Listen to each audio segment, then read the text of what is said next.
which one of those I have. So, let me move this.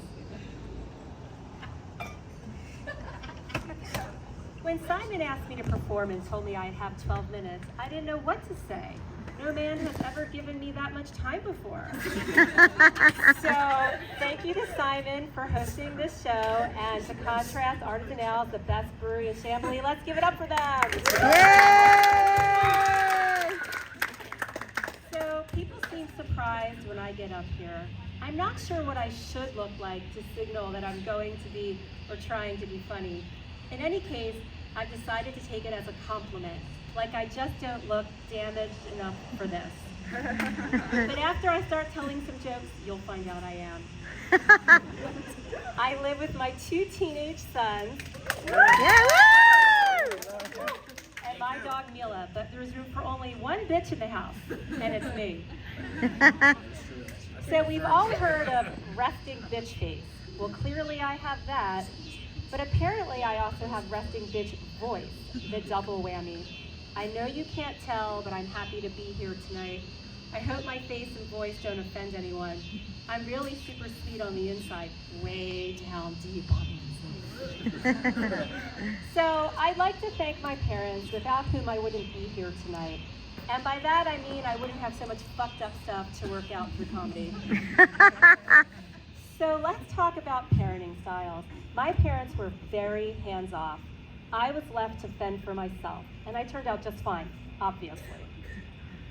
So, 14-year-old me asked my dad for a ride to a friend's house, and he tells me he isn't interested. Not, I'm sorry, honey, it's been a long day, can I get a rain check? Nope. He was just being his authentic self, so in tune with himself and his needs, so much self-care. When I became a parent, I wondered if he was onto something. Maybe I could use that line.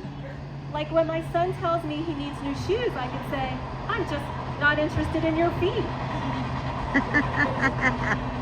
Or when he tells me about the parent-teacher conference, I could say, I'm just not interested in your academic development.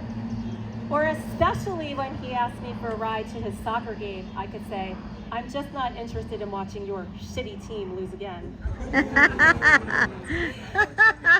I could say those things, but I don't. In any case, I'm sure I've given him plenty to talk to his therapist about one day. So I was at my son's soccer game, and all the parents were cheering their sons on. Go Camden, go Braden, go Finn, and one of the parents shouts out, go Brad. So I start looking on the field for the player with arthritis who's rubbing Bengay on his joints and complaining about his bad knees. Yeah. Pity laughs are always appreciated, Tamara. No problem. No problem with me. So, gotta love uncles. When I was a little girl, I took the opportunity to show my Uncle Mort that I knew the difference between little boys and little girls. I said, Uncle Mort, you have a penis and I don't. And he said, don't worry, sweetheart, you'll have plenty of them. How'd he know? Maybe this is why I need therapy. So, not getting along with my boss, which is awkward since I'm self-employed. No, I work at CDC because I know there's just something about being a scientist that screams part-time comic. And I had to go into the office, and I honestly do not know how to dress professionally anymore after working at home for over 4 years. I probably look like a toddler dressing myself, mixing stripes and polka dots, makeup like Tammy Faye Baker. Google her if you're under 40. The other people in line at Starbucks probably thought I was on my way to work at the circus, which isn't far off if you know anything about the government. So I kind of feel like society is moving backwards, like emojis are just a modern form of hieroglyphics. I wonder what an ancient Egyptian would think if their crush sent them the cat with the hard eyes. Would that mean meet me behind the Sphinx? Or the clown face, I'm leaving you for Cleopatra? Or the camel, well, some things are just timeless. And I kind of feel like people Barking commands and demanding answers from Alexa is contributing to society getting ruder. Not you guys though, you're great. So now I'm thanking Alexa so I don't lose my humanity. And also so I stay on her good side for when AI takes over the world. In the meantime, Gen Z is taking over the world, starting with crossword puzzle clues based on their slang and internet memes. So what else could Gen Z take over? Iconic movie lines like, frankly, my dear, I don't give a damn. Bye, Felicia. Song titles like, I heard it through the grapevine. Spill the tea. Miranda rights, you have the right to remain silent. Bruh, you're sus, keep it low key. And the oath, do you swear to tell the truth, the whole truth, and nothing but the truth? No cap. The fact that my kids think this joke is cringe lets me know I'm onto something. So, they say that things happen in 30-year cycles. We're currently experiencing a wave of nostalgia for the 90s, like the return of plaid shirts, and bands like Green Day are touring again, and reboots of TV shows like Sex and the City. And while these things are great, the one thing I really wish would come back in style is dating like it's the 90s. Remember when you met through friends, knew the last name of the person you were going out with, and had to call someone to arrange a date? These days, the only calls I get are booty calls. Except instead of happening at 2:30 in the morning, they're happening at 11:30 at night after I've been asleep for 2 hours. So everyone knows that things change as you get older, but let me spell it out for you. When you're in your 20s, you stay out all night. In your 50s, you lie in bed all night trying to sleep. In your 20s, you go out dancing and you get digits.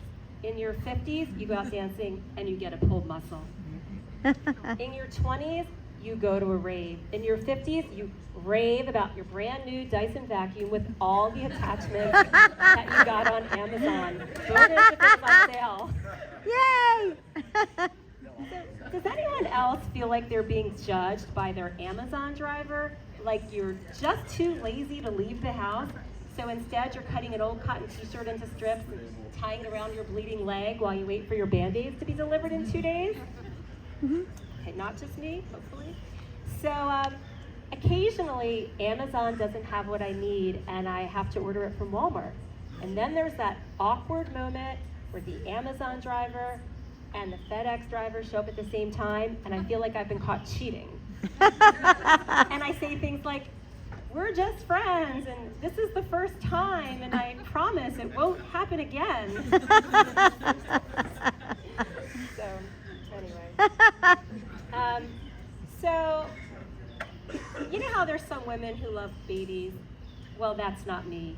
If you're a baby, I might like you, I might not like you, because I don't like people based on their age. Now, if you're a millionaire who's looking to be a sugar daddy, let's talk, because I do like people based on their income. And I actually have a lot in common with babies. I need to be fed every 4 hours, I can't sleep through the night, and I like to suck on things. So I'm all for gender equality, but one thing that just doesn't translate is when a 50-year-old man says he's talking to a girl or has a date with a girl. I just cringe. Imagine the reverse. If I said I had a date with a boy, I'd sound like a high school teacher. And these same men want their conquest to call them daddy. Well, there's no way I want to be called mommy. As mentioned, not into babies. So my neighbors are moving and I'm heartbroken because they're lesbians. Yep, that's right. I love Scissor Sisters. And not just because they always have extra batteries, loan me their Subaru, or get me a discount at U-Haul. It's because then there'd be more men for me. So I have a friend, let's call her Susie. We were making plans to meet for coffee and I suggested we meet at 1. And she said she'd meet me there sometime between 1 and 3:30. What is she, Comcast? I did not know what to do with this information, and it got me wondering if this is how all men feel when talking to women. Trying to figure out what women want is what keeps me from being a lesbian. So, I have a first world problem. My first concert was U2, and my mother's maiden name is 4 letters. It's impossible for me to answer online security questions. So I'm forced to answer a question like, what's your safe word? And my answer is, I have herpes. It fits with the 4-syllable rule I read about on the internet, so I'm not sure why none of my relationships are working out. So I do a lot of internet research for my jokes, like what are the most popular names for kids born in 2010, what's a synonym for lesbians, and what's a good safe word. I better hope I never get arrested for the kind of crime where police check my search history, because I'm likely to be sentenced to 10 years in jail for soliciting minors. So I have the worst luck. The door to my house broke. The lock was jammed and would not budge. Maybe this is a metaphor about my life being stuck. I guess my house and I both just need some lubricant and a good long screw. So with everything Bravo! So with everything I've been saying, you might get the impression that I'm cynical. I have been told I'm too negative. The only time I was positive is when I had COVID. But to be honest, I'm actually optimistic about my future. We're living in exciting times where I can get a pizza delivered with DoorDash, spy on my lesbian neighbors with a drone, and order the Magic Mike 3000, the model with the washboard abs and British accent. Pretty soon I'll never have to interact with another human again, and I can't wait. So summer movie season is in full swing, and Hollywood wants to capitalize on the success of Barbie by making more movies based on popular toys, like Polly Pockets and Hot Wheels. But if they wanted to make a movie based on the most popular toy, it would be the dildo movie. And all the characters, the pink one, the black one, the vibrating one, would greet each other, hi dildo. And after the rip and the space-time continuum, there'd be giant talking dildos walking down the street. And dildo world can only be saved when men and dildos learn to live together in harmony. And Disney is so woke, they're modernizing Snow White. And the 7 dwarfs have been rebranded as magical creatures because Snow White and her 7 politically correct companions just rolls off your tongue. And in this new version, Snow White saves herself instead of waiting for her prince to come, which may never happen if he's over 50. Yes, that landed. I see it over there. So, anyway, now that we know each other a little bit better, I have a confession. I didn't mean to do it. I killed Lily. Yep, I'm a black thumb.